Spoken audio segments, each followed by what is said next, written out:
Hello there, televiewers. We hope that you're having a great weekend. Thank you so much for joining us on this edition of The Diary.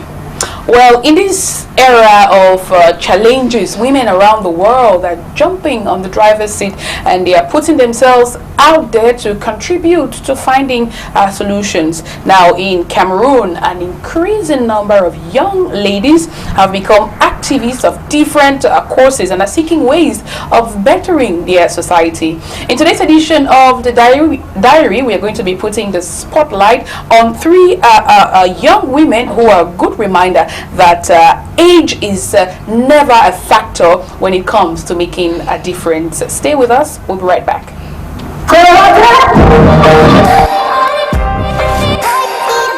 You're never too young or too old to make a difference. That's what we are insisting on today on this show of The Diary. And a theme for the week, young women making a difference. So yes, whether you're young or old, you can make a difference. And I have with me three young ladies, all of them very young, who are making a difference, making an impact in their society. Let me start with the person sitting closest to me, Batupe. Yeah, I got the name right. I made a few mistakes before the show started, but I worked on it. Batupe Josephine Shifa. You run Be Period Positive. You focus a lot on menstrual hygiene, positive menstrual hygiene management. Yes. Hello, Josephine. It's good to have you on The Diary. Thank you. Right. We'll be learning more about Josephine in just a bit, so stay with us. And sitting next to Josephine, another lady, Funjong Petula. Petula, you are the CEO of Mafo Designs. You're right. First experience, first time on The Diary. Yes. So far, so good, I hope. Yes, my first experience. Right.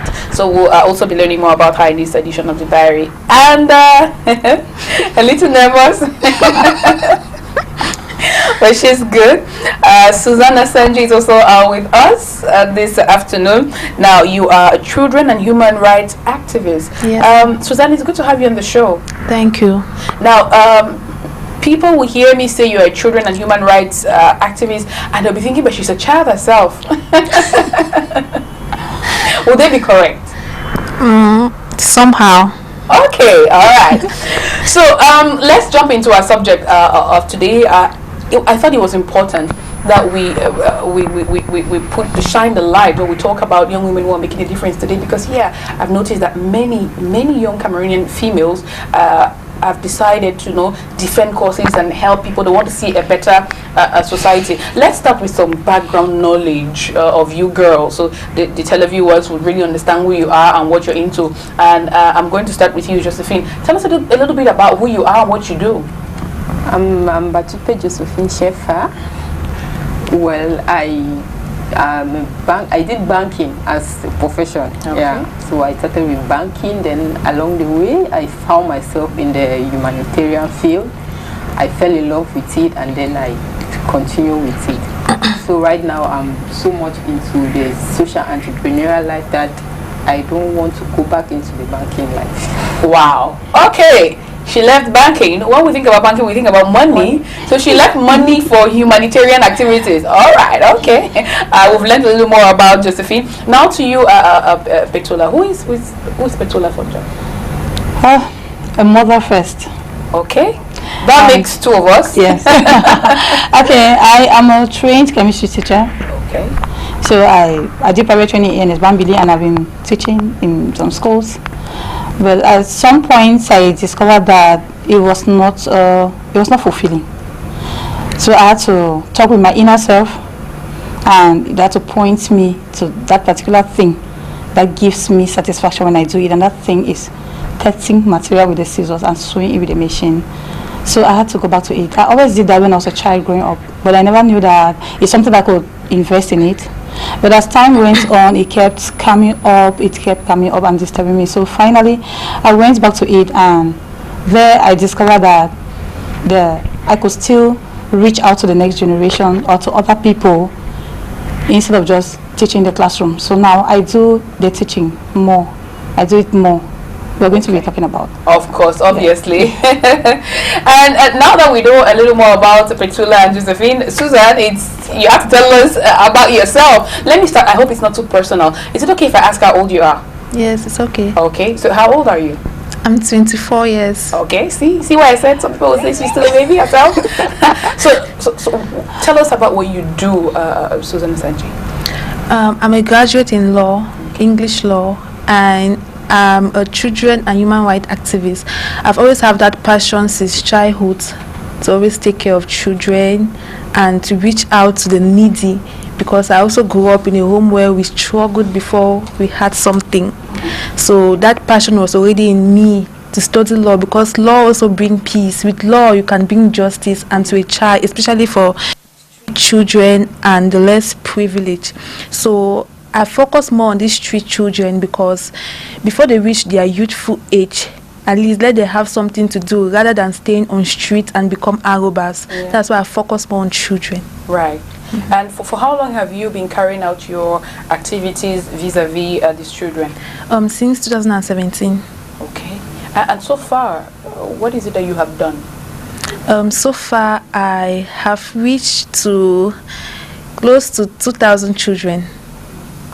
Close to more than, and I've reached to over 15,000 youth, or even more. And I've given out free skills acquisition to about 2,000 youth. I've also done, can I talk about the COVID-19? Of course. Because we had some outreaches working with COPIC, that's Compassion Peace Initiative. Okay. We reach out to 5 different cities in Cameroon, and we plan on going to Bamenda. All right. We are planning on going to Bamenda to reach out to some vulnerable girls there in Bamenda, and we also plan on doing 500 parts distribution. Okay. Yeah, so last year we did a lot of humanitarian activities. Last year we've been doing a lot of humanitarian activities. So last year we also gave up startup capital to 2 internal displaced youth. Okay. For now, that's what I can say for now. That's a lot. That's a lot. That's as far as you can remember. So it's a lot. I'd like to know the same thing from you, Josephine. So far, first, how long have you been carrying out humanitarian activities, and what have you been able to do? When I left the university, I had a job. I was privileged to have a job just 3 months after. Okay. It was a contract job that was supposed to last for 8 months, but it lasted for 2 years. So after that, the contract ended, then I came back home. I was not doing anything. I was searching, and then no job, nothing to do. I was just sitting at home. Then I met a friend that introduced me into volunteering. Okay. So that was in 2016. I started volunteering. From then, I was volunteering. I was just volunteering. It was so I really did not know exactly what I was doing. I just felt good that I was doing something for free. I was helping people. I was helping children, because we're mostly working with children and then girls. So I was just happy that I could help people. You know, most of the times we think we need to be very rich. We need to have millions for us to be able to help. So I found another way to help people without actually having the money. Yeah. Yes. So I started going out. I was just doing my volunteering job. Then there was this lady that I worked with one time. So she's the one that actually showed me other aspects of what I was doing. She taught me that you don't only have to give. You can receive while giving. Yes. So it's not just about the money, like you're giving, because most people, because they don't pay us as volunteers, so it ends there. Yeah. It's like you don't gain anything, you're just giving. So she actually taught me that while giving, you can gain other things that are not money. Yeah. Yes. So from there, I started thinking of, okay, if I'm not supposed to only work with people, I can also try to, if I'm not going out with others, I can also try to do things on my own side. Like, okay, if people don't call me to come and volunteer, what can I do without them? So that's how I came up with them, Be Pure Positive. I was like, okay, let me try to work by myself. Not really by myself, but I can form my own team. Yeah, that is not working with another person's team. I can just form my own team. That's how I came up with Be Pure Positive. And then from Be Pure Positive, I also thought, okay, a lot of youth, we we go to school, then after school we sit at home, we don't do anything, we don't even know how to go about it, because all we are waiting for is that salary, that payment we're waiting for. Okay, what can we do for us to what can we do to empower ourselves? Not just waiting for the salary, because there are other ways you can get into the job market without actually passing through a job or somebody. Right. So that was when I introduced the volunteering for success, mbambe.com. Yeah, so I was like, okay, I can do this for the girls. Why I do this for the girls, I can do it for the global, for the youths, both the girls and the boys, because at one point people were like, oh, you're always on girls matter, so you should try. So I said, okay, I can also focus on both girls and then boys. Everybody. Yeah, so that was why I started with Be Pro Positive, and then still on Be Pro Positive, I was like, okay, we work outdoors, then what about those that we cannot meet? We can meet their parents through online. So that's how Be Pro Positive came online. So if I cannot come to your house to talk to your daughter, I can talk to you online. Right. Yeah, so we started Be Pro Positive online, and a lot of parents are getting involved, because it's not just about the girls. If you talk to the girl and the mother does not understand, you still not done anything. So we started Be Pro Positive online, and we've been getting people both online and offline. And then just last year we started with a campaign, One Girl One Part, with the Nepoko gang. So we started working on One Girl One Part. This time around we're visiting the dormitory schools, because those children, they literally have no time with their parents. They're always in school, and then they don't have anyone to talk to them about these things. So the One Girl One Part now enable us to talk to those at home and then those in school. Yes, we visited some schools in Douala, we went to Limbe. We're planning to go to Pamenda before the COVID-19 came, and then so for now we are just. And then for the Pombambe.com also, since I had already planned going to schools to start talking about volunteering, I had already visited some schools, and they already gave me a go ahead, so I was supposed to visit them, and then COVID came, so there was no school. So I said, okay, what can I do? I started online volunteering. And helping and reaching out. Yes, so volunteering your way to success. You can volunteer your way to success. You can do things for free, and then you find yourself getting more than what you actually expected from the payments. Okay, all right.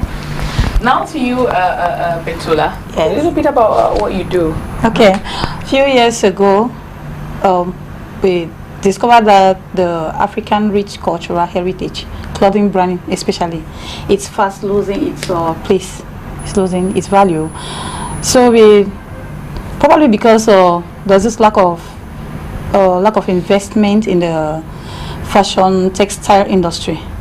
So instead of waiting for somebody to come and invest before do something, we decided to step in and start up a little fashion designing shop that we could design something using fabric at a cheaper rate, so that people could get it, and innovated ones, so that people could use it and they look beautiful and comfortable, rather than always going for the imported and all that. So we did that, and another point was that we discovered that our youth really, I was one of them that was so affected, that we are so skilled, especially young women, but we are not skilled. So we always move around looking for jobs. If I tell you how many jobs I've looked for, I'm sure in every office my file is there. So that alone got me thinking, that what can I really do? Is there somebody on this earth that doesn't have potentials? No. I saw that I've been intelligent. Even there are other areas that I used to give suggestions. So why don't I just sit down and think about something that could help even myself and other people and even the next generation? So we have to think about the young women, especially than the youths. How do they get the skills? So we want to bridge that gap between the skilled youths, young women, and employment. And we also want to bridge the gap between the unskilled youth and getting the skills. Right. So we either train them, for those who are interested, because we are having a challenge and we'll get to that, or we recommend foundations that can help them. They're actually people, like Batipe was talking about online. There are a lot of things online, but people don't know. So you meet people that work on certain issues that help children grow their talents, that help youths sell their skills.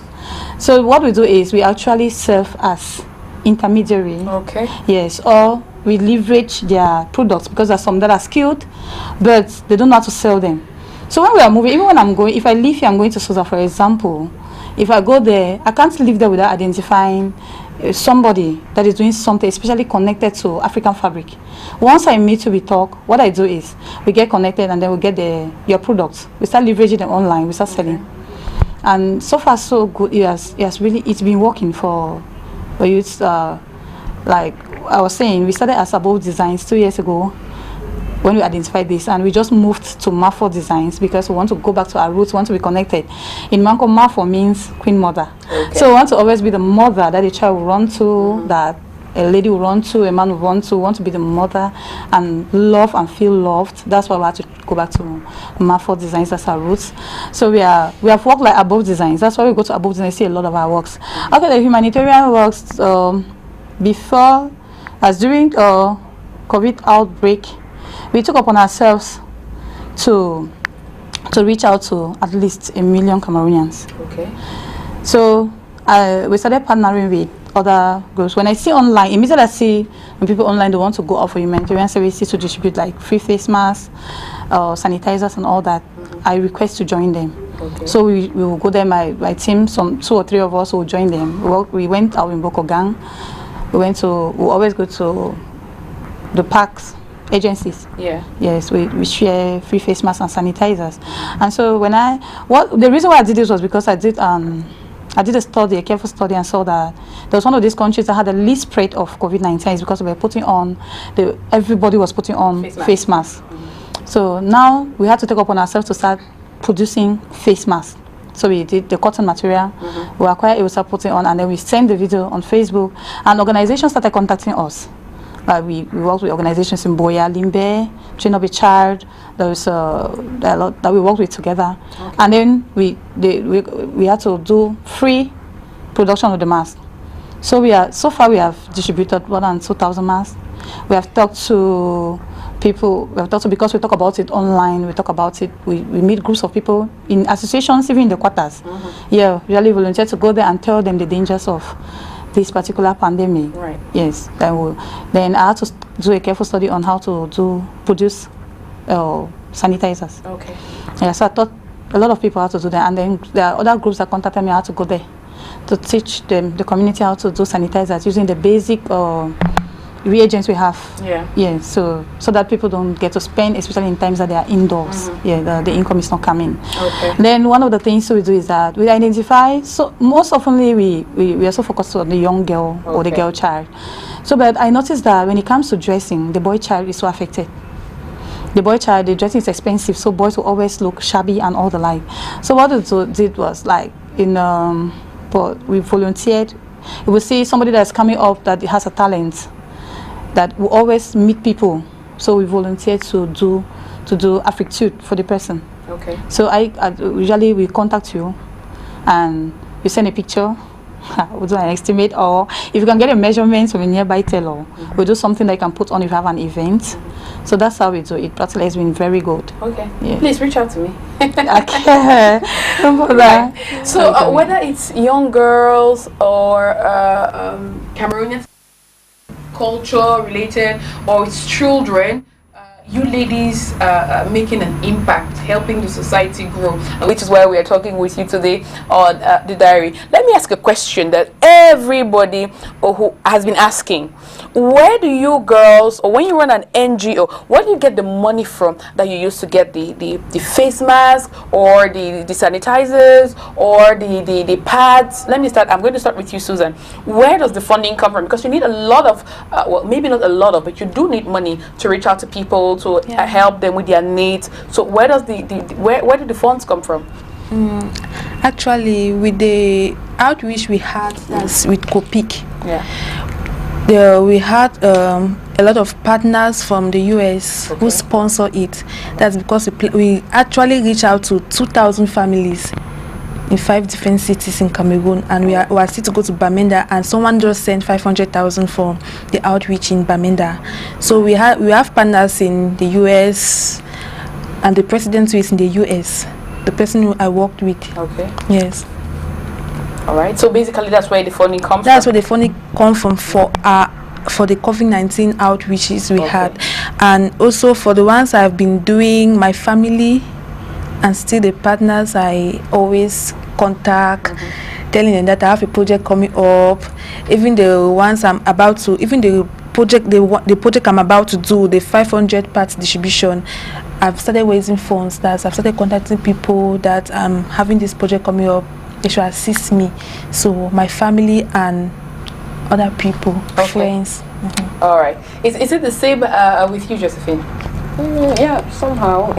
For now, I don't have a particular funder. I don't have a particular person from which I get money from. So I just do a public announcement. I'm going to help these girls. I just need help from these people. And then my own personal savings, small personal savings. And then since I started with the volunteering classes, some people have been chipping in something which I think will help in developing the next project I'm planning to come up with. Right. So most of the time fundings come from my personal small savings. Okay. That's why for you to be a humanitarian, at least you have to be ending. All right. Something. I like that you said that. Please expatiate. You have to be Are there people who jump into volunteerism or humanitarian activities when they do not have a source of income?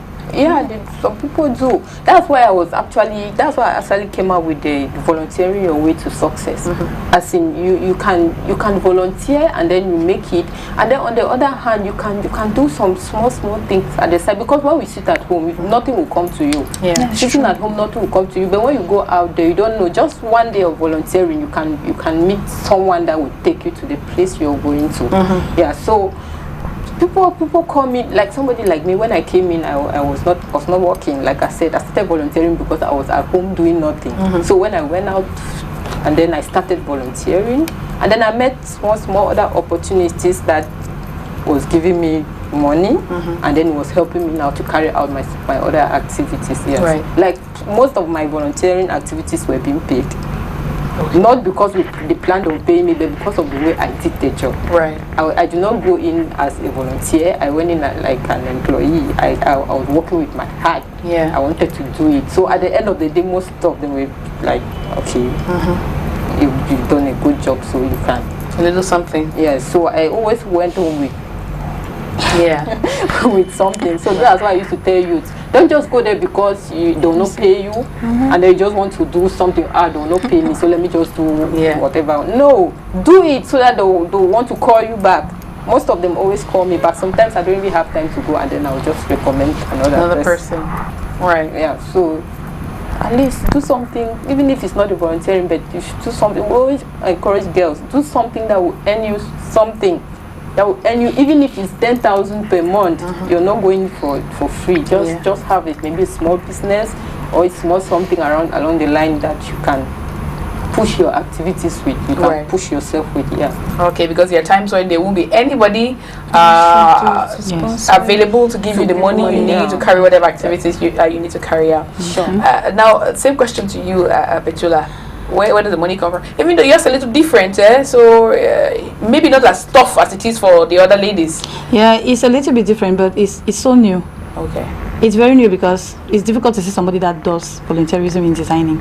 So I didn't want it to be like I have to repeat all what all other people are doing. I wanted to create something new. And each time you volunteer, it's like there's exchange in value.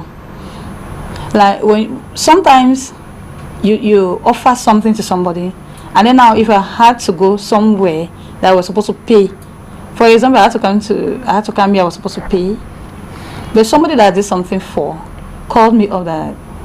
Okay, go on. Yeah. You have not paid a dime at all. No, if I had to pay for coming here and also, there's somebody else that knew about it, but about the activity, so I'd offer something who call me up that come, there's an opportunity here. Okay, so sometimes there's exchange of value. Okay. So when you give to somebody, at times when you open doors, when there's an opportunity you are called upon, then you are paid for. So now, each time I make a program, I do allocations for giveaway. So whether I like it or not, I always do that. Then there's there's the issue of feeling satisfied, that you're fulfilled, you're able to create value upon another person, so you feel fulfilled. Then there's something that we do also, like we segment our products so that if you are giving out, you don't really lose. So you're not giving out to lose. Right. Yeah. So you can go for fabrics that you'll be able to do when you produce, when you sew them. The designs you're making, you know that if you're done 10, for example, 2 are giveaway. Even when you sell the 8, you still make profit. Right. That's it. So basically, that's all we do. Okay. All right. Interesting. Now, many people are probably also wondering, what is going on in the lady's head when she thinks, I'm going to leave my job. I studied law. I'm not going to be a lawyer. I was trained as a teacher. I don't want to be a teacher anymore. I studied banking. I even worked in the bank, but I'm going to leave that and I want to help people. Like, how do you get to that point? What was it for you, Susan, that told you, this is it? I want to get into volunteerism. I want to get into helping people. Actually, I'm not going to stop doing law because I actually want to become a lawyer. Okay. Not just a lawyer, but a judge. So okay. I'm going to study law, and I'm still going to take care of children because I plan on having a foundation, actually establishing a foundation where I have a lot of kids, a lot of them. I'll be giving them skills acquisition, I'll be giving them education. So that's just my plan. I don't plan on stopping law. Right. Okay. So you're going to do that side by side. What you want to Yes. do, which is law. Yes. And you're going to continue helping kids. Yes. Now, Petula, for you, was a complete turnaround. You decided you're going to stop teaching and you're going to get into not stop, not teach as in how, like you had been formally trained to do. You were teaching in schools before, but you decided you're going to put all of that aside and you're going to get into the humanitarian activities. So you've talked about it a bit, but what was it that told you that this is it for me?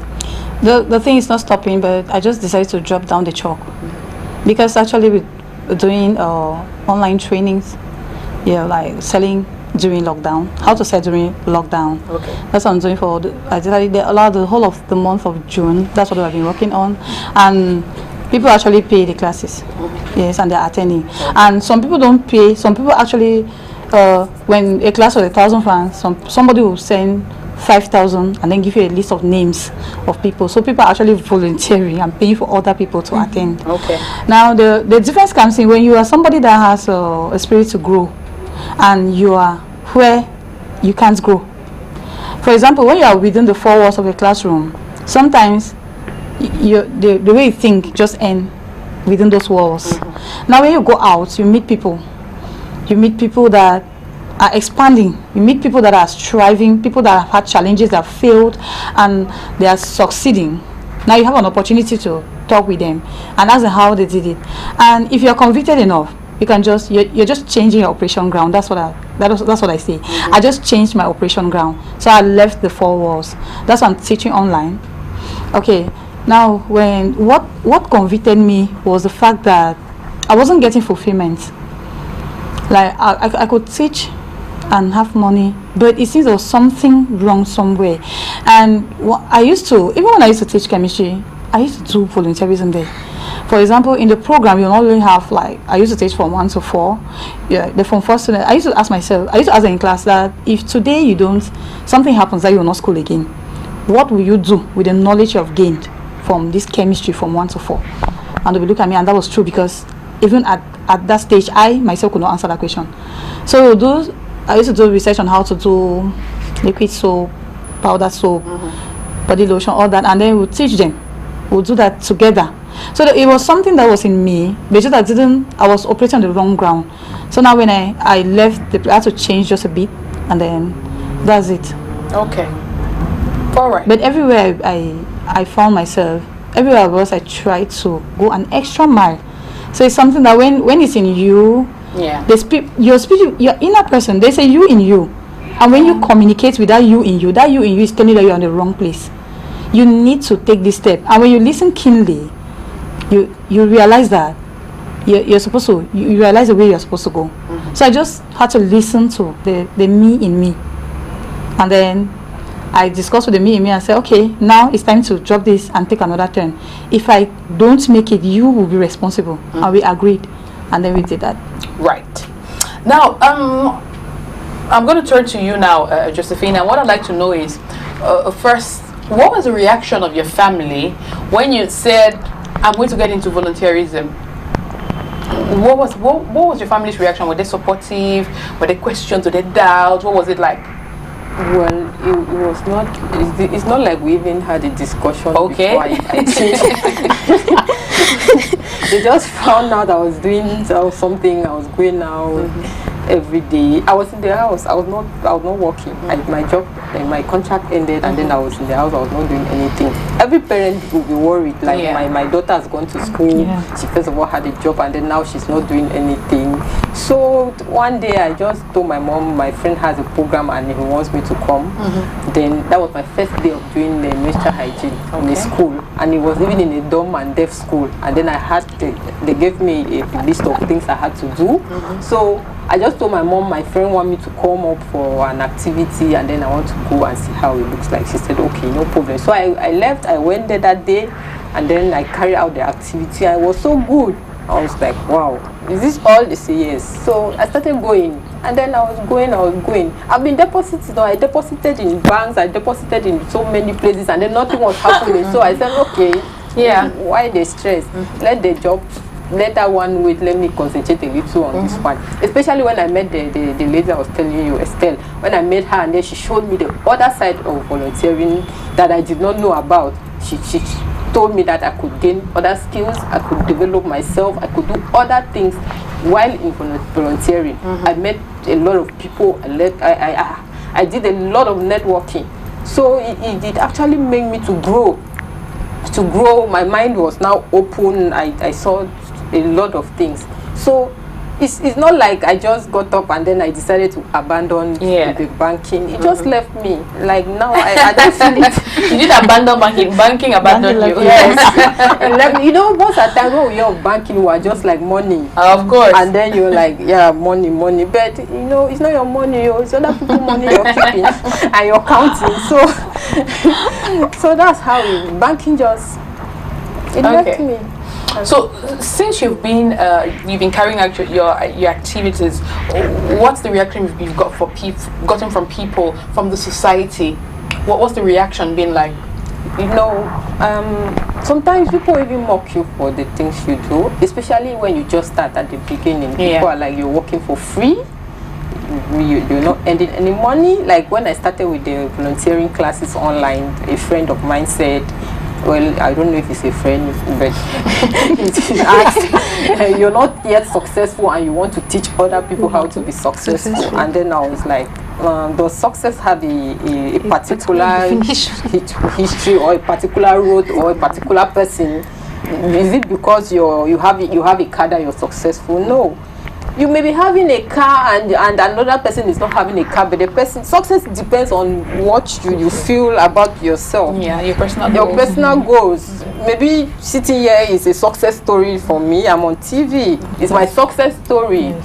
So we don't relate the same way when it comes to success. So you can't tell me I'm not successful and I want to teach other people how to be successful. So people don't understand that what you're doing is not, it does not concern me, or even if it concerns me, it's not my satisfaction. It's your satisfaction. So if people that steal, when they steal, they're satisfied, and then it's for them, it's not for me.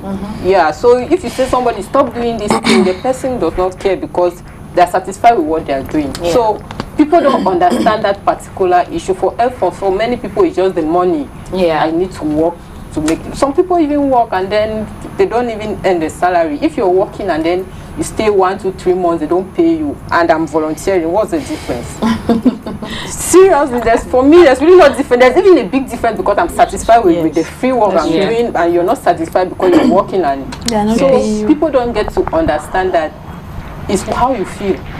I feel happy when I know that somebody is smiling because of me. Even if I don't have to earn money, I earn satisfaction. Right. So it's It's that simple. Well said, Josephine. Very well said. Now to you, Susan. What was the reaction of your family when you told them, okay, I'm going to continue studying law, but I also want to do this thing? Were they very supportive? Yeah, they were supportive, especially my mom, because when I always tell my mom that I like to have a foundation. So my mom was very supportive. My family is very supportive. And no, my family is very supportive. It's just people, my friends, they'll be like, okay, you are having a foundation because you want to beg money. That you have a foundation because you want to beg money from people. That's how people are just frustrated. I'm frustrated. That's why I want to start begging money so I can take care of myself. So that's the kind of comments I've been receiving from friends. Okay, all right. And Betula, is it the same for you or is it different? Very different. Okay. First, I dropped it when I was already a married woman. All right.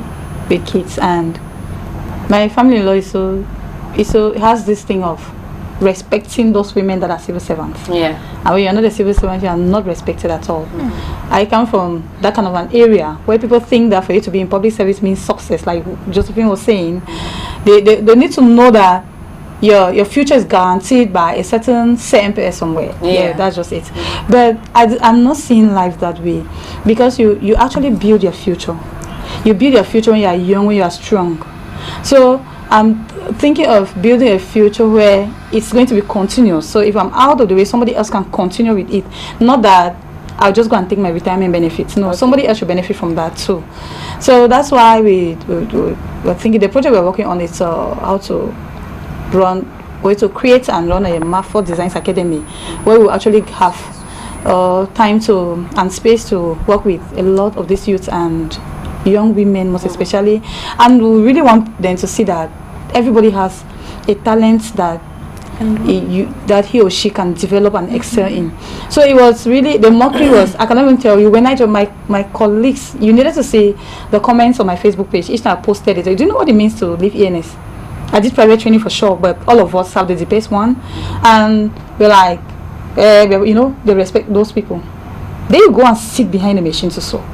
Some of them come in and tell me, you're, how do they say it? Jack of all trades, master of none. Everywhere we find you, so you just do everything. Everywhere you find. So sometimes it was really difficult. Sometimes I used to sit, and if a colleague is coming, a former colleague, let me say that, I'll have to hide. Because I was, even if it's sitting with children, I can say because some of them were the age of we had children that, my first child is actually 20 years. Wow. I had to work with girls that were 18 years, you see, and we had to work together. So some of them were coming like that. So my students that were coming to just do a holiday job, and there were students that I had taught in Mumah Manda. So when they come and meet me, it's shocking. You talk to them, they don't respect you, nobody listens to you. So what I chose to do was to work on myself. I just added value on myself, because the value I'm adding on myself needed just little time for me to spring up. They didn't understand. So there was no need trying to let them understand at that time, because a moment was going to come when they'll come back. Like now, most of them are coming, I teach online. They attend my online class, say, Madam, this and that. They call me back the normal Madam that used to come in class. But so the mockery was really much. Like, even my siblings were surprised. But the only thing, they used to just say, okay. Because while I was in school, I used to sew. My colleagues, we have a WhatsApp group that we belong to together, and when they were posting things concerning chemistry teachers and that, I didn't really reply. Like, I wasn't getting involved. But when social aspects came up, I could contribute. But when it came to the particular chemistry, so some of them just had to give up, because they say, when they look at me physically, my appearance and the way I speak, I don't look like a science teacher, do I? No, you don't. Okay. you don't especially speak like the majority of scientists. Thank you. I'm not saying. Anyways, let's not open Thank that. you. Let's not open that. that was just moving on. Yes. All right. So it was not easy. I already had children. I had family-in-law. I had siblings. I had colleagues. I had students. Then I had neighbors that I had established as a working class woman. I had to leave all that, and that's what I had to face. But the thing in me was more powerful. The me in me was more powerful. So now when I start, that alone, when I start speaking, when we sit somewhere and now start speaking, all this are what we call experience. You speak some sense. You speak with some reality, and somebody can say, yes, I know this woman. If the story of the way I started with designing, I didn't have a place, I didn't have a machine. I was moving from door to door telling people that I could sew.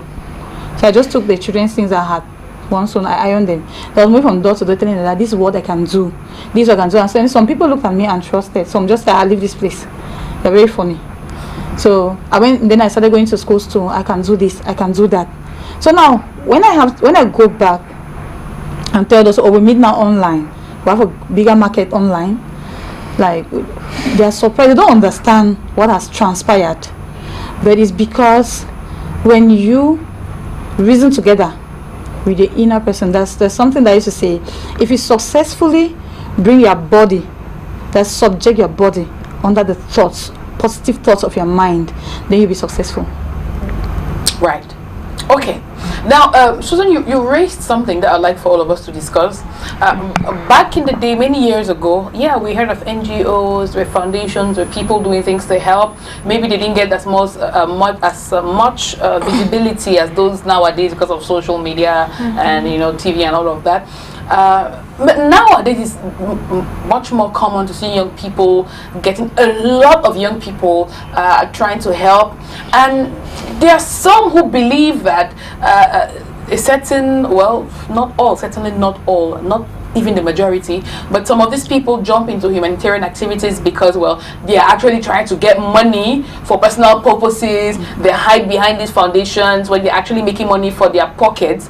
Have you ever failed or encountered someone or encountered a situation where you felt like, nah, this person is not really doing this for the love of it?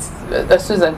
Yeah, actually I've encountered someone. I've actually failed it, but I would not like to call the name. Of course, please don't. I've actually failed it, like, when you donate money to her foundation, she will not actually like use, because I'm someone that I'm very transparent and I just like something to go at. When I discover that that's how you are, I will just start enjoying behind. So I just discovered that's how she was. She will not actually use all the money. You really need to enter her place. It's the contribution that people have donated, but instead to use it for the purpose of it, you're instead arranging your home, arranging your own house, putting on good clothes. She's not working, but it's just the donations that she receives. She does not just, when I look at her, she don't actually do it out of passion, out of like, that's a vision, because you must first of all have the vision and the purpose. She does not actually have the vision, but she's doing it because she has seen that there's money in it, and she has a lot of people that donate into her foundation. Okay. And when you are like that, you don't last. It will never last. Like, it will not be a consistent thing. Like in 5 years from now, those that are really doing it with passion, you will actually see them. But those that are not doing it with passion, you will notice that they have actually gone back behind, or they have stopped doing it. Okay. All right, same question to you, Josephine. Have you ever felt that, or do you think that some people are jumping into it for the money, for the purpose of making money? Yes, for sure. I've met people like that. There are some people when, like, most of the time you want to give them something, like you want to go to their foundation, or you want to give them something in terms of like the part we give. Somebody would openly tell you that, no, I don't want the part, I want the money. Well, sometimes I do that too, especially when we're going out of town. Like, we want to go out of town, so we don't want to buy in town, or we don't want to carry. Yes. Or maybe you're far from me and coming to you to get it, or you sending is going to be a little bit, so I may just. But there are people that they do it. When they do it, you look at them, this person just want you to just give the money, or the person wants to tell you exactly what to give them. Like, it's true what you're giving. It's not like you're minimizing the person you're giving to. But at least the person that is giving to you, it's not your choice. The person is giving from their heart. It's not like they are obliged to give you. So you don't come like you want to decide how they're supposed to give you, or what they're supposed to give you, or how they're supposed to you see. So sometimes when you meet these people, you know exactly, especially there are some people that when you want to work with them, like when we have activities and they are coming for your activities, one, maybe their flyer is their logo is on your flyer. One, they don't share the work. Like maybe we have an activity next month, you're not sharing the flyer.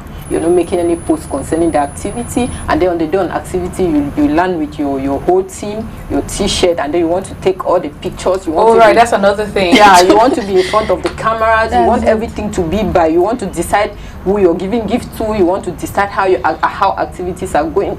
We had the time to do all those things, to talk about all these things. You were not involved. You did not show any concern, and then on the day of the activity, you want to do everything as in everything should be about you.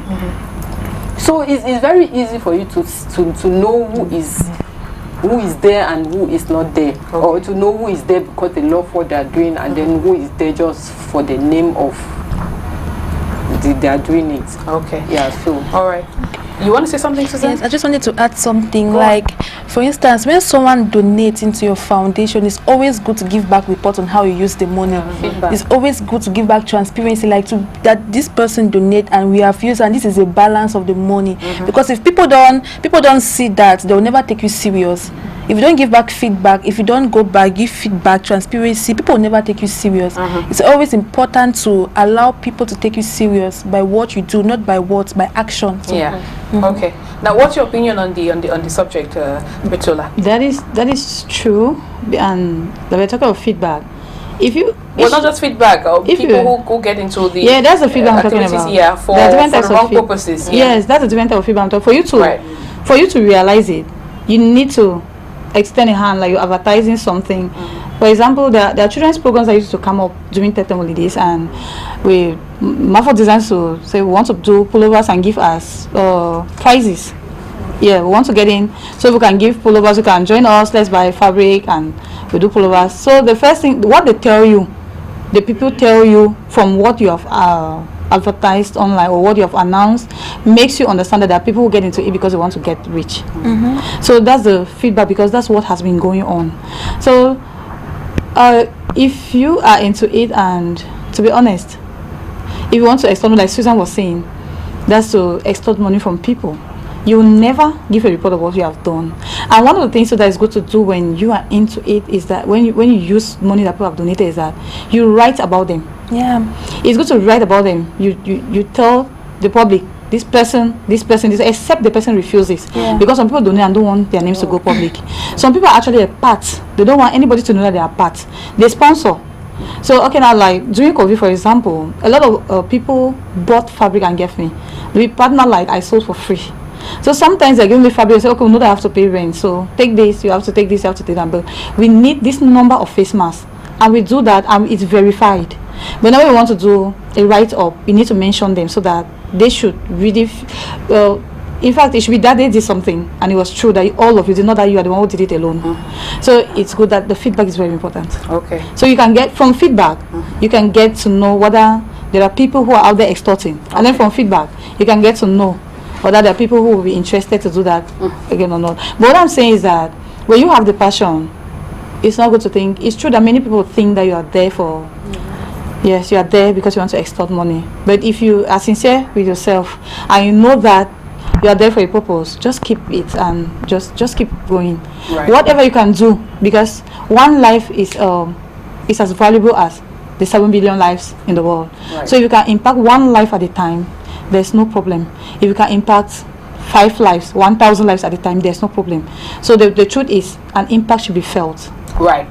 Now, for those who are not in the field, like you ladies, someone who wants to contribute, who wants to maybe give in some money or product or whatever, is trying to help. How do you know which foundations or which groups or which persons are doing the right thing? How do I know which foundation to go to, for example, if I want to make a contribution? How do I tell the good from the bad? For you girls, it's easy to know that, okay, this person is not doing things the right way, but for the onlookers who do not really have inside information, how do I know? How do they know that? How do they make the difference between the people that are doing the work properly and those who are doing it for ulterior motives? Can I start with you, Josephine? Okay, for me, like I would say, I really don't know how to put it, but it's always good to contact maybe because when we work, you at least you should know 1 or 2 people that are genuinely working into these things. So now maybe you want to visit a foundation or an organization, you should talk to people. Sometimes it's not just good to just go straight directly maybe to a foundation. Maybe you know people, that's why networking is always good. That's why networking is always good, because when you network with people, you know who to contact at what particular time. Just like last week we went for an outreach program, and then some people contacted me and they wanted face mask, they wanted hand sanitizer, and they did not know where to get it. It's very simple for me. I know where you can get it. So when you network with people, and the person that even contacted me was somebody I had not seen for a very long time, and then he just told them, okay, I know this girl, she can help you with your outreach program, and then that's it. So when you network with people, when you know people, you should know at least 10 people that does a particular thing, then you will not find yourself falling into the wrong hands. Yeah, because most of us, especially Cameroonians, we don't network. Yeah, we can come here and then we do what we are doing. Maybe we have never met, and then we finish, we just go home. I don't get her contact. I only know you're calling Suzanne, you're calling Petula, and then after that we just go home. It ends there. We will not. I don't know what she does. We don't do that. Especially women, we don't do that. We don't network, of which is very easy. Now I know her.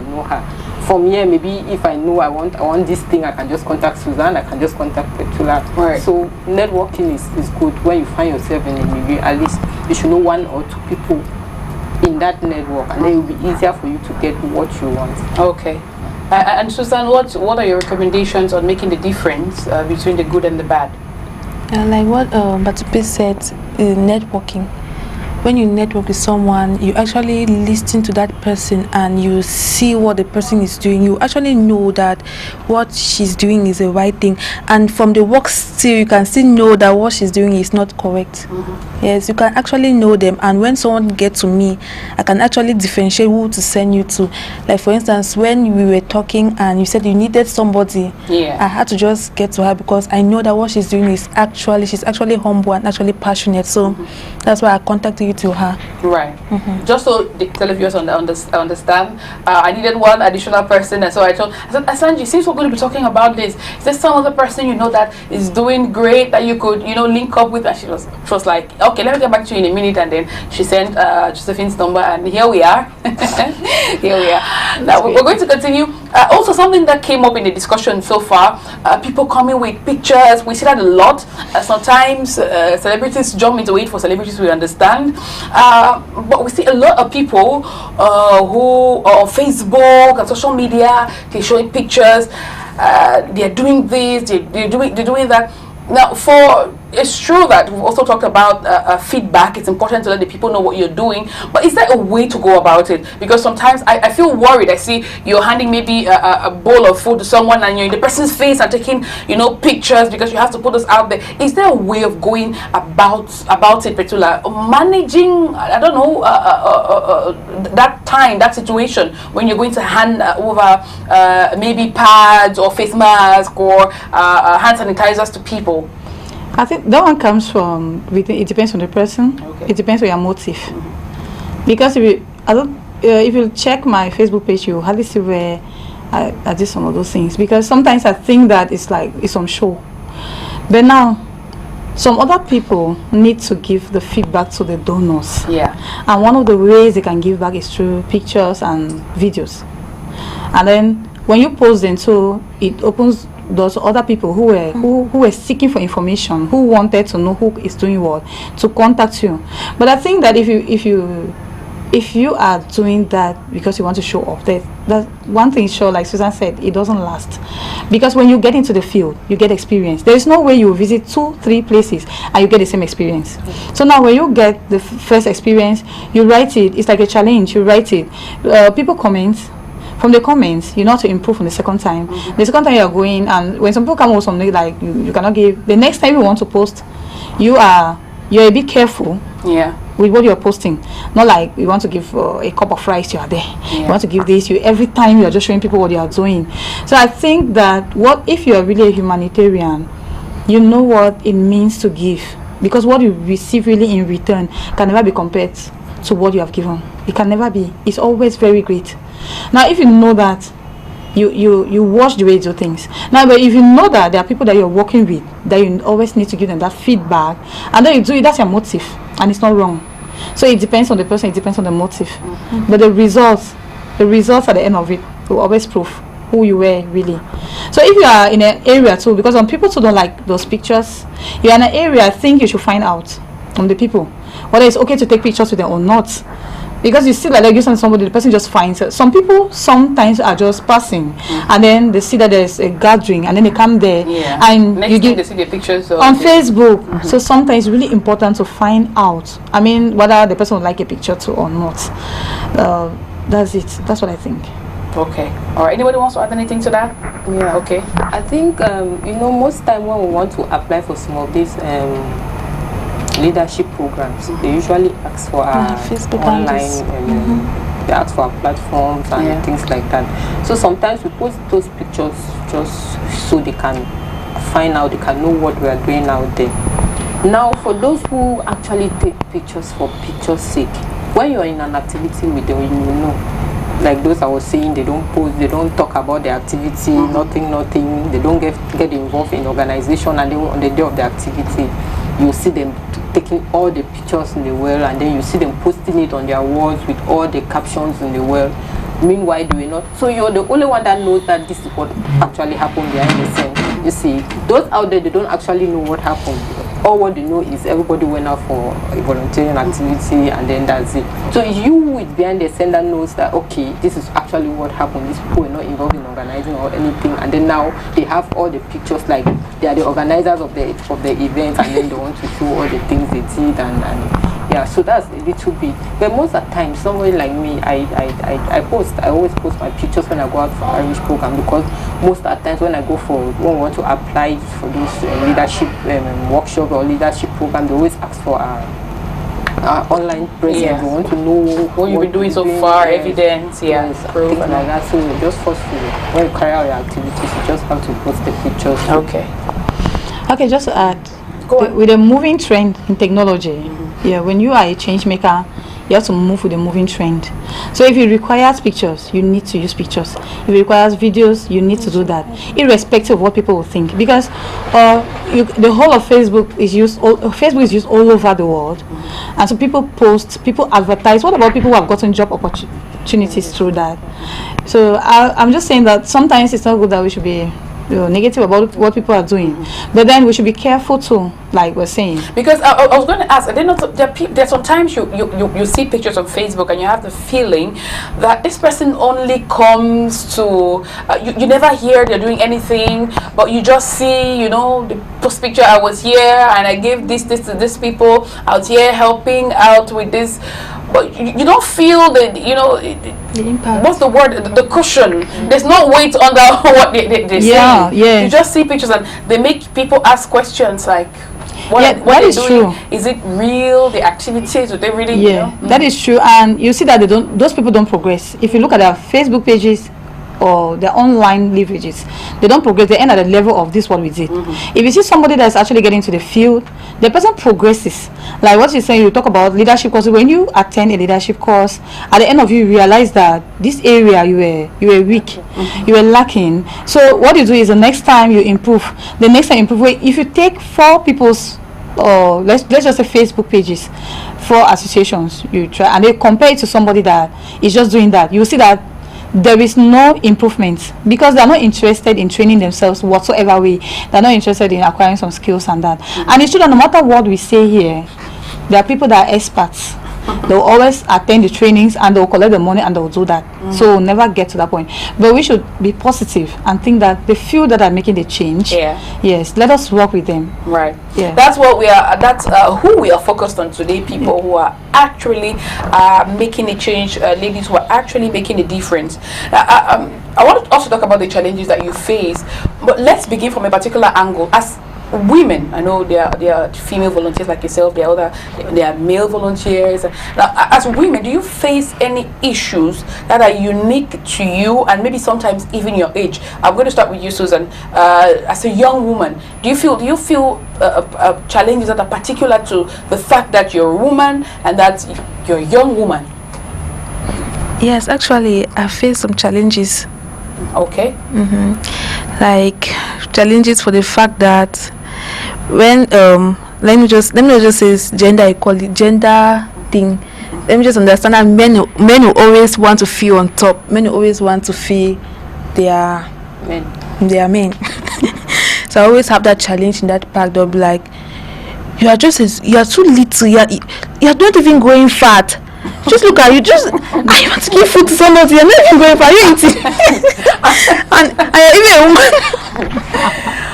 Right. So I always just have that challenge in that part. Okay. And also for the fact that they always consider me that I'm a woman and I cannot do some certain things, and I'm looking too small to do some certain things.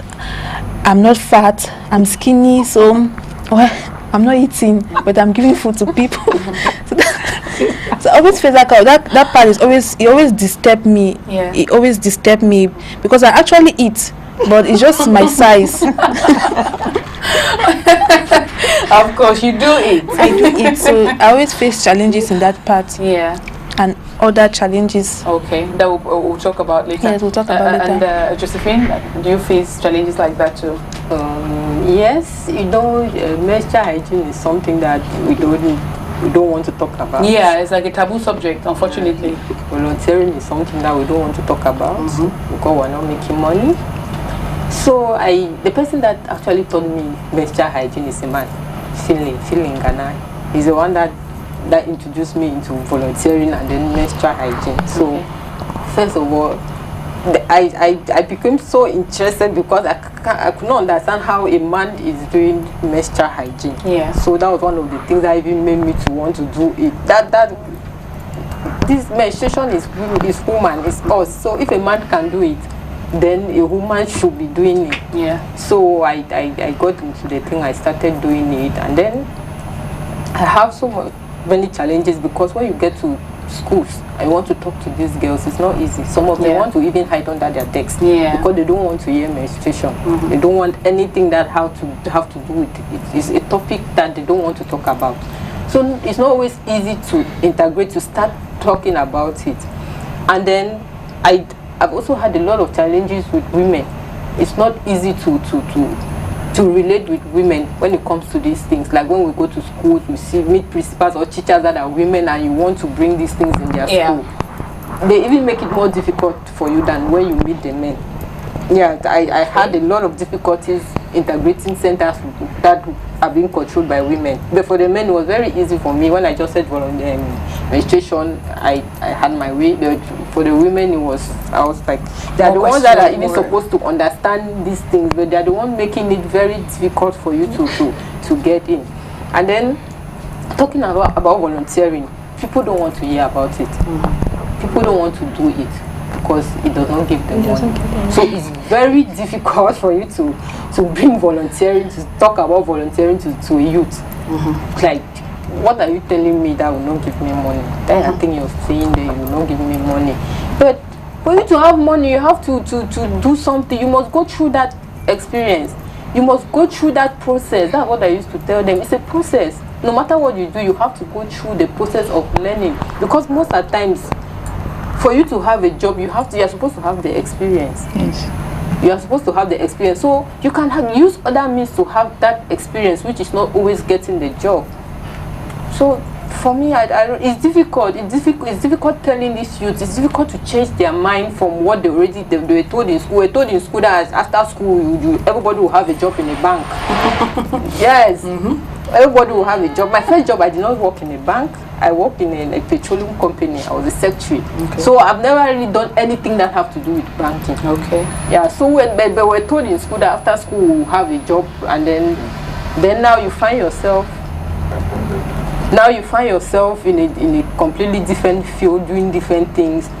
So if you can do those other things, why not volunteer and then get yourself the experience you want? You see, so it's difficult to change people's mind. It's difficult to change people's mind from normal thing they know about menstruation to the real thing they are supposed to know.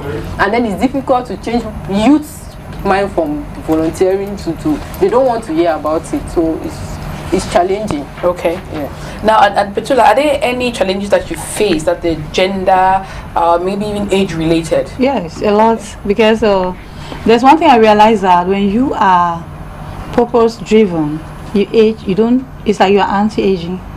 I'm 42. You don't look your age at all. Good. So I have a problem. To be very, very honest, you don't look your age at all. Yeah, I do a lot of as I was telling you, with men's dressing and all that. So now to just get a man's measurement is a problem. And sometimes when you're dealing with them, like they always tell you, women don't sew well, women don't this and that. But you need to prove your worth. You don't need to argue with it. It's true. Most women don't study, don't research on what. Once they know the little thing to do, they just end there.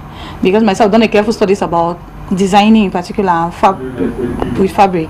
The ones that are around me, once they know is what the length is, difficult for them to go a little bit above that. So it's very important to do research. When they keep telling you cannot do this, cannot do that, you don't argue with them, because that's a fact. You go and do research and improve on yourself. And then it's challenging for someone who has gone to school and believes that he or she, or is even working, to let a person know that he or she has a talent, that you need to really excel in this talent. It's challenging. So it's something that we need to start from when they are still kids. When you're talking to them now, sometimes they think that I actually dropped the chalk because I was frustrated and all the like. That's what they're thinking. But I don't blame them for saying that, because that's part of it, and it makes your brain work faster. But I think if we start with the younger generation, as they grow up, you tilt their mindset towards their talents.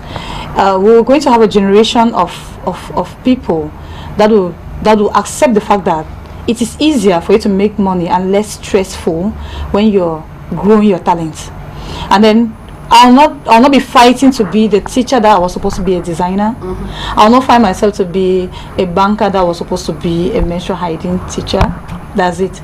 So once we start with, so now it's not for us to force all those. There are a lot of challenges. Financial challenges are there. Yeah, let's talk about those. Let's get into the other challenges. Financial challenges, because when you want to, there are a lot of bills to pay. The days run very fast. Before you know it, you're at the end of the month and you have bills to pay. Sometimes you have that delay, and you have a problem with the landlord and all that, because you have used your time volunteering and that. But the truth is, there is always this, you need to plan your work. If you plan your work, if you have a daily plan, if you are able to break down your work into daily achievable goals, well, you easily identify where you went out of it. So even if something came up, like you're supposed to do something for somebody for free that you're supposed to be doing some other thing, you'll be able to in the next week balance up. The financial crisis we're talking about is when you really want to get to the point of having a bigger center where you train many more people. But if you want to end where you are, okay, you will just think that you're comfortable and all the like. But that's not what a visionary person should be. You should be able to think and go across the community, across Cameroon, across Africa, and why not the world. You should be able to think global and think about the number of people that can acquire skills through you. So when you're thinking like that, that's why it comes in. So you need to start getting the trainings. How do I get fundings for this big dream I have? That is it. Right. Yes. Okay. Go on. There is also a problem of when you meet a woman an empowered woman, the woman that has gone to school or that knows what she wants, and there is also this thing of marriage. No man will marry the woman that wants to show. Sometimes they've told me those things in groups, that no man will marry me because these career women like to show. They like to show that they have. But I don't really have a problem with that. If you see me like a career woman and you feel like I'm too, it's your problem. It's because you're too yeah, because most people, even on Facebook, people come inbox to come and give me reasons why I need a man. Like I've never told them that I don't have a man. So sometimes you see people feel like because you're a woman and then because you know what you want, a man, you're blocking a man, or you're blocking men from coming to you, and all those things. It's not because I do what I do that a man will not come to me. Of course, it's not because I do what I do that I don't think I'm disrespectful or I'm arrogant or I'm all that. I'm just good at what I'm doing. So I don't see why all those things should surround me just because I'm a career woman, or because I know where I am, I know where I want to place myself. So strangely, the same thing that the people complain about women, they actually applaud men for. If a man is excelling at his work, they'll be like, yes, you're doing great, keep going. That's the kind of man everybody admires. But when a woman is at the peak of her work, they say, no, too much work, arrogant. There's something about being arrogant. If you're arrogant, you're arrogant. If you're disrespectful, you're disrespectful. It doesn't have anything to do with your achievement. And arrogant, even men, when they have money, that they are, like I used to tell people, in your families, you don't respect poor people, and you come and tell women that they are arrogant because they have money. Like, you're not different.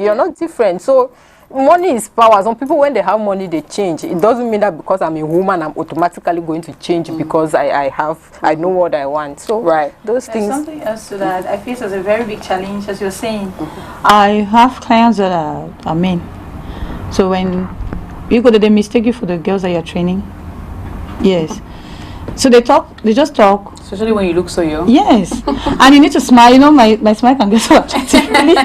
So, but if you respect your clients, there are some things that, if you respect them, if you respect your community, even when you're going out with. Sometimes the fact that you have to go really lay down everything and go inside the mud. I have to talk to people about this, about the children and that. There's one man there that is just looking at you and is waiting for you to get finished. And sometimes it's a very young boy. And I just hold my peace. Sometimes when they come, sometimes they write because you give your contacts, email, everything, and you go, there are funny messages in your inbox. But then I just need to tell you that instead of using this time to talk with me, let's talk about your career, what are you good at. So I just learned it. At first I was getting angry and reacting, but now I'm really more mature. So I use it that every time I have a challenge, I look for the opportunity that is in that challenge. If you come and you start talking like that, we finally end up talking about you. So that can take you either away from me completely, or we stay and then you follow the trend. Right. Yeah. Okay. Anything to add to that, Susan? Like what she said about finance, that's also a great challenge for many youth, for many humanitarians. But as Batupe said, it's good to have something doing. Once you have something doing, you can at least reduce some of those challenges, those finance challenges. And actually the finances is not the fact that you don't actually have a little bit of money. It's because the target you want to actually reach, the target you really want to reach, the money is little. So it's very good to have something doing so that you should not face those challenges. And also there are times I will distribute, like when I organized a Children's Day Carnival in Yaoundé, and we had 50 street children that we located them in an orphanage. People started texting me and telling me that, what am I doing all in Yaoundé? That I'm Pobia. Why can I not go and do it in Bamenda? Why can I not go and do it in Boya? Why can I not come to Bali and do it there? Why am I only there in Yaoundé? Why am I only there in Douala? So there's some other challenges that we are facing. People always want to determine where you should. Always want to determine what you should do, where you should go, where you should go. Like the one get one part. See, we're going to dormitory school. They're like dormitory school children don't have problem of part. Their parents have part. And I used to tell them, it's not about the part. If you have part and then you don't know what to do with the part, what are you doing? So that other people don't understand that before going out there, you know what you're going for. You've done research. You already know. You know that these people need it. So I used to tell them that it's not just because those who need it that we should abandon others. We can't just abandon the others because those who actually need it. You need to really start from somewhere. Yeah, you have to start from somewhere. And they tell me that Douala is very hot. Why should I give followers those blue zones in Douala? Where Douala is hot, there are cold areas. There are people in the bushes. Why don't you? I'm telling you, somebody just come and write you. There are people in the bushes without dresses. Why don't you? And I'll tell you, I just told one papa that since you have identified it and you know that I can sew the pullovers, if you can provide the material, because you and I are not the bush, and then let's go there to the bush, it will create impact. At times when I do that, it's because I don't know, but thank you for telling me. If you can get some people, let's do that and go to the bush, yes, because at times the idea does not even drop. You see, but sometimes when they provoke you, the idea now starts kicking your mind. There are people out there, there are people somewhere that should have, it's true. Those people would have needed it more, and they start thinking about it. So the challenges are there, but sometimes they are the ones that make us want to do more, and they show, that light hasn't got value unless it's where there's darkness. That's right. You don't appreciate light until you live in darkness. Yeah. So if you don't have challenges, I'm telling you, sometimes you're stuck. You're on the same spot. Right. So when the challenges are coming, it's really good.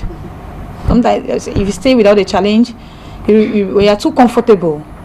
You realize that if it's in a month or two, you realize that you have not grown. But when you have the period I have challenge, people question and this and that, you need to respond.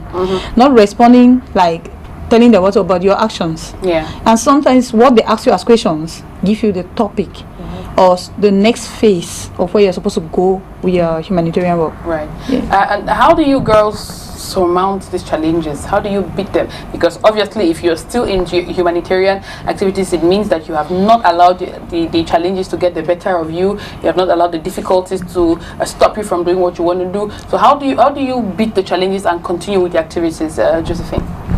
Well, somebody like me, I don't talk too much. I don't know if I make noise. I make noise when I want.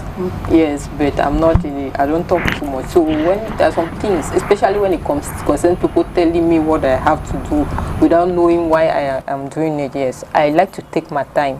Like she said, I take my time, I listen to you, and then I can give people like 1 month to continue telling me that why are you not going here, why are you not going there, and then one day I just gather all of you together and then I send my bomb. It's not like I want to kill people, but I just want you guys to understand that before going out there, I actually has done, and then most of the times I always do my things. It's not because people are saying that you should do this and do that will stop you to do what you wanted to do, because they don't decide on what you do, you decide on what you want to do. And then maybe if what they said is actually true, or maybe it has an impact, then you can think about it for your next project. But it should not stop like the one girl one part. It was supposed to be 1 year project. Actually, it's actually a 1 year project. But we're not going to stop because people are talking about IDPs. No, we're not going to stop. We've been visiting IDPs and those people do not talk. So why talk now when we want to visit other people? So it's not just about what you want to do, but because when we're doing the other things, you don't talk. And most of those people who even talk don't even appreciate the ones you've been doing. So they just wait for you. Just trying to criticize? Yeah, they just wait for you to not do what they want, and then they just bring it up. So most of the times you don't focus much on what they say. You focus much on what will impact your work, what will impact the lives of the people you're working for. So even if it doesn't matter if it's dormitory school or day school, what matters is what they're going to learn. Exactly. Okay. And Susan, how do you manage the challenges that you face? Well, I don't even talk. I don't even reply them. I'm very good at ignoring. You just text, I'll not even just reply you. I'll just continue doing my things.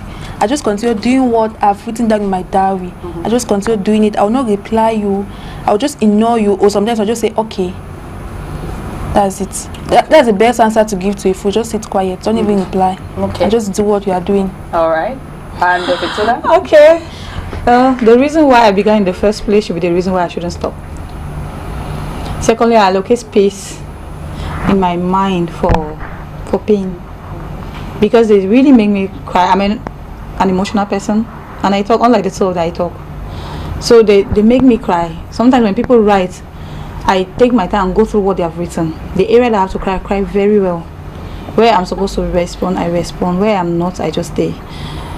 But there is one thing. Why did you begin? There is something that I always talk about it. The you in you. That person, when you are faced with challenges, the person does not. That time you are scattered, it does not come on. He or she does not come. By the time you are finished, can you sit? You come. Why are you crying? Why did you start? Have you achieved your goals? Go back and check. What did you set for 2020? We are still at the middle of the year. What have you achieved so far? By the time you finish talking with yourself, you get up and wipe those tears and you keep going. And in the end, some people don't write again because they're just there. In fact, they're the most important people in our lives. Those people like that, they're the ones to give us the energy. In fact, energy suppliers. Because when they start criticizing, it means that you are overstayed your welcome on that phase. That's true. That stage you have overstayed there, so go to the next phase. What do? You start looking for. By the time you are attending an online class, you're looking for what to do for somebody else to teach you how to do this and that. You're learning, and then the next time you want to come up, they're just they'll stay. Before they write again, it will take time to study what you have been doing. As a write, you just spring. So I welcome them. All right, that's one way to deal with challenges. Yeah. Now, what would you say? What would your advice be to other young women who are looking at, getting into the humanitarian field, who want to help people? They don't know how to go about it. They're concerned. Is it what I should do with my life right now? My parents want me to be working and making money. They want me to do this. They want me to do that. But this is what my heart tells me to do. They're still doubting. Don't know how to go about it. What would your advice be to those young women? Josephine?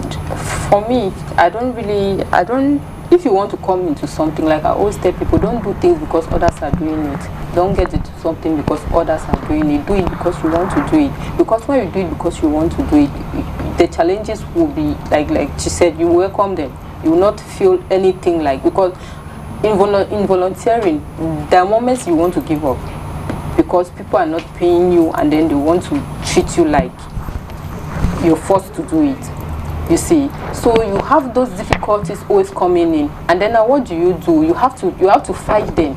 And if you're doing it because others were doing it, you will not be able to stand it. So I always tell people, it's not because you work, you can't leave your job because you want to do a volunteering activity. That's why some people will sit in their office then send money for you to go and do it. Yeah. So you can't just abandon it. If you have other things you're doing, you can't just abandon them because you want to do volunteering. Me, it was easier for me to start because I was not doing nothing. So when I got into it, then I fell in love with it, and then I just continued. So you already doing something is very good for you. Now you're not doing something. When you come in, don't come in like I used to say selfie volunteering. Some people just want to come in for the pictures. Yeah. They just want to come and enjoy themselves, have fun with their friends, and then go back home gaining nothing. No. When you come in, you should know why you're coming in. You should know why you're coming in. So when you come in, don't joke with your own empowerment. Make sure you're learning a new skill, or you're empowering yourself, or you're making networks.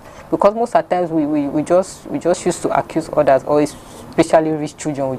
Our problem is like they have all the network, all the connections. But you have the opportunity to have your own network. You have the opportunity to have your network and then connect to it. But you don't do it because you're thinking of things that do not exist. You're focused on other things that do not really matter. So if you're coming in as a humanitarian or as a volunteer, and then you should be able to know what you want from it. You should be able to focus on the things you want, the skills you want to gain, the development you want to gain here. So you should not just come and then you want to just come and pass your time. It's going to waste your time, and then at the end of the day you will not have anything to go back home with. Okay. Yeah. Right. And Susan? What I always tell people is always follow your heart. Don't follow what your parents tell you to do. Do what you know you want to do. Because if your parents tell you to do something, you will not do it perfect. Because you're doing it because you want to please them. Do what you want to do. Do it out of your own passion. If your purpose is to be a humanitarian, just go ahead and do it. But if your parents are telling you that no, I don't want you to, just be doing the humanitarian work, and someday they are going to even support you. So always follow what you want to do. Don't do it because your parents are forcing you that do it. Like, you'll never be perfect. All right. And Petula? Now that my parents, they'll talk like my daughters. So I think that every parent out there has the responsibility of identifying what a child under your care really wants to be. Sometimes we are just there to guide so that they don't get excited into some exciting things. There is no person that can volunteer. Volunteering is willfully doing something valuable. So even now, if is that the parents want you to go to school, to get a this, to get that, that's every parent. Myself, I do that I want you to go to school, I want you to get better. But now the difference comes in. To be honest, I started working with my children.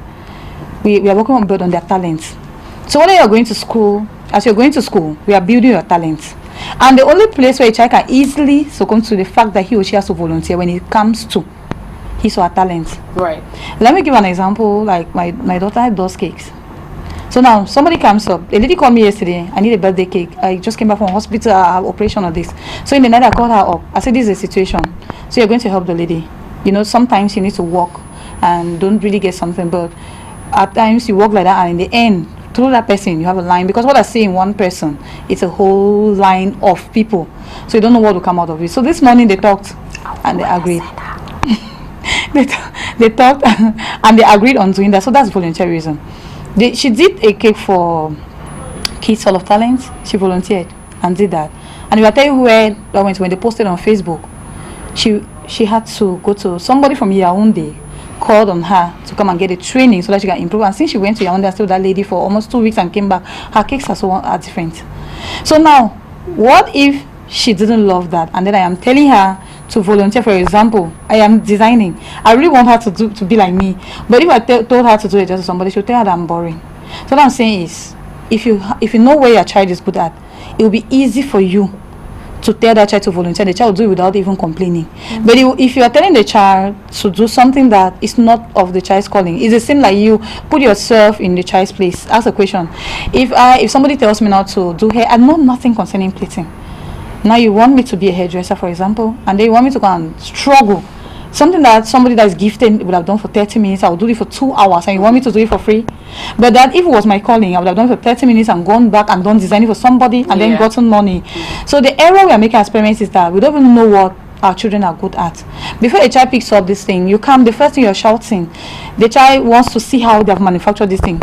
So you just need to explain to the child, if you want to do this, we can get crap. How do they call it? Those scraps. We can get it from the dustbin, and you try to build up, not destroy the one that is in the house. Right. Now, if you get shouts, that's how you've quenched the fire.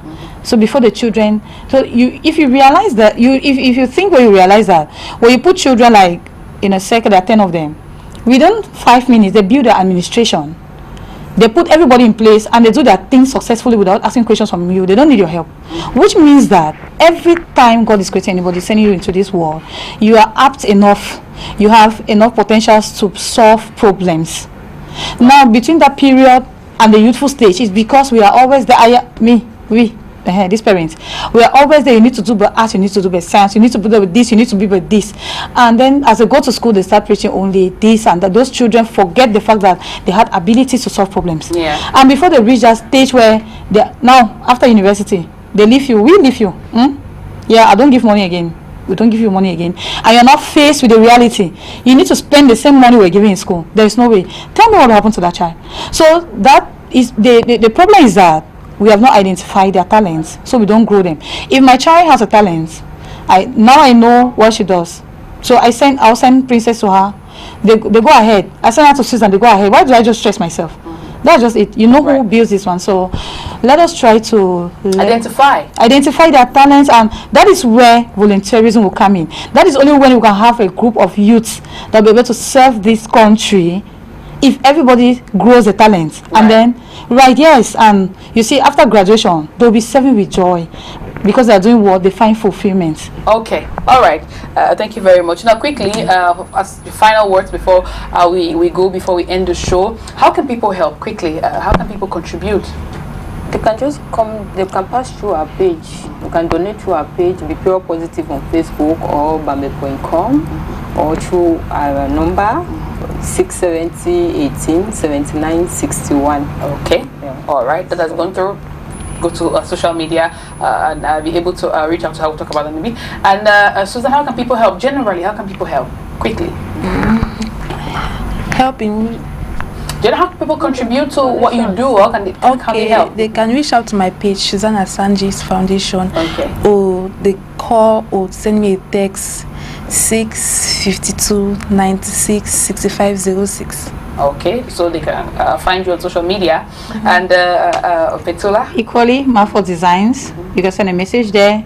WhatsApp 674 59 4260. Okay. You can call, you can write. All right, so if you want to contribute, you want to help these young ladies, help them help others, okay? Feel free to reach them. Go to Facebook. Your name on Facebook is? Batupe Josephine Shefa. Okay, Batupe Josephine Shefa. Check her out on Facebook and reach out to her. And Susan Asanji on Facebook. You can reach out to her. And Petula B. Okay. That's my name, but now my organization, on Facebook, your name is Petula B. Yes. Okay. And I also have Mafo Designs. Okay, Mafo Designs. Please feel free to reach out to these ladies who are doing an amazing job and help, or why not help them help somebody. Well, thank you so much, ladies. It was amazing having you on the show. I wish you the very best. I hope that you continue helping Cameroonians and impacting your society. And well, televiewers, thank you very much too for your kind attention. We hope that you have an excellent weekend. We'll see you next week with something else. Take care.